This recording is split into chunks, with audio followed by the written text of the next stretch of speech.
کی محبت میں ہم یہاں تشریف لائے ہیں۔ اللہ تبارک و تعالی ہمارا یہاں تشریف لانا اپنی بارگاہ میں قبول فرمائے۔ غریب نواز کے صدقہ طفیل ہم اس محفل میں بیٹھے ہیں۔ یہاں سے اٹھنے سے پہلے غریب نواز کے صدقے میں ہم سب کی نیک جائز دلی تمناؤں کو پورا فرمائے۔ معزز سامعین حضرات، ویسے تو اس محفل کی بہت ہی زیادہ برکتیں بتائی گئی ہیں، بہت ہی زیادہ حدیثوں میں اس کی تعریف بیان کی گئی ہے، لیکن میں آپ کو صرف اتنا بتانا چاہوں گا کہ جس جگہ اللہ اور اس کے رسول کا جب ذکر ہوتا ہے تو وہ جگہ کوئی عام جگہ نہیں رہ جاتی، بلکہ جنت کی ایک بہترین کیاری بن جایا کرتی ہے۔ تو آپ کو محسوس کریں کہ ہم یہاں محفل میں نہیں بلکہ جنت کی کیاری میں بیٹھے ہوئے ہیں۔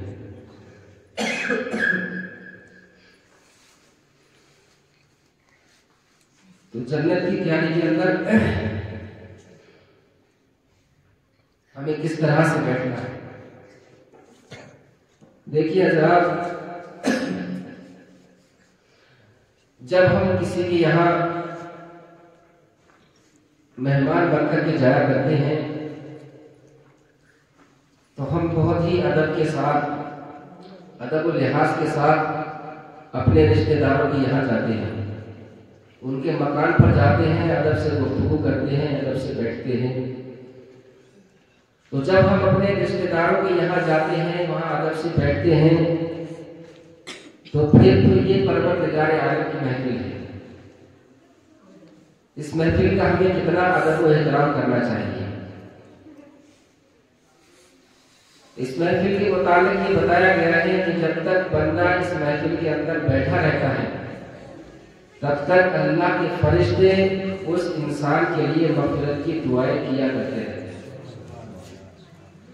تو آپ یہ سمجھ لیں کہ آپ بیٹھے یہاں اس بستی کے اندر ہیں، لیکن اللہ کی مقدس پاک فرشتے جو ہیں وہ آپ کے لیے دعائیں مغفرت کر رہے ہیں۔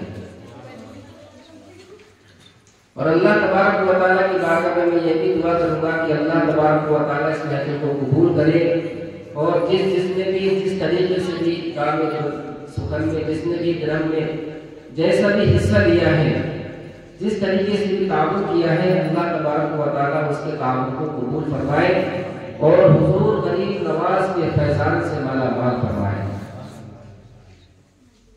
میرے دوستو، حضور غریب نواز رضی اللہ تعالیٰ کی ذات گرامی ہے۔ آپ کی والدہ محترمہ جناب سیدہ بی بی باہمون رضی اللہ تعالیٰ عنہا فرماتی ہے کہ جب میرے شکم کے اندر معین الدین کے جسم میں جب جان پڑی، جب سے لے کر کے میں نے یہ دیکھا کہ آدھی شب کے بعد، آدھی رات کے بعد سے لے کر کے صبح سورج طلوع ہونے تک شکم کے اندر سے کلمہ طیبہ لا الہ الا اللہ محمد رسول اللہ کی آوازیں آتی رہتی ہیں۔ مطلب کیا ہے کہ جب سے اللہ تبارک و تعالیٰ نے غریب نواز کی روح کو ان کے جسم کے اندر ڈالا، جیسے ہی غریب نواز کے جسم میں روح آئی ان کی ماں کے شکم کے اندر، تبھی سے حضور غریب نواز رضی اللہ تعالیٰ عنہ نے اللہ کی حمد بیان کرنا شروع کر دیا۔ آپ کی والدہ کا بیان ہے کہ میں غور سے اس آواز کو سنتی تو شکم کے اندر سے کلمہ طیبہ کی آواز آتی، آدھی رات سے صبح سورج طلوع ہونے تک آپ فرماتی ہیں کہ میرے شکم سے کلمہ طیبہ کی آوازیں آیا کرتی تھی۔ یہ مرتبہ ہے غریب نواز کا۔ عزیزان ملت اسلامیہ، ہم بہت ہی خوش نصیب سنی مسلمان ہیں کہ ہمیں ایسی شخصیتیں ملی ہیں۔ ہمیں ایک طرف غریب نواز بھی ملے ہیں تو دوسری طرف غوث اعظم بھی ملے ہیں، کہیں ہمیں صابر کلیہ بھی ملے ہیں تو کہیں پر اعلیٰ حضرت بھی ہمیں ملے ہیں۔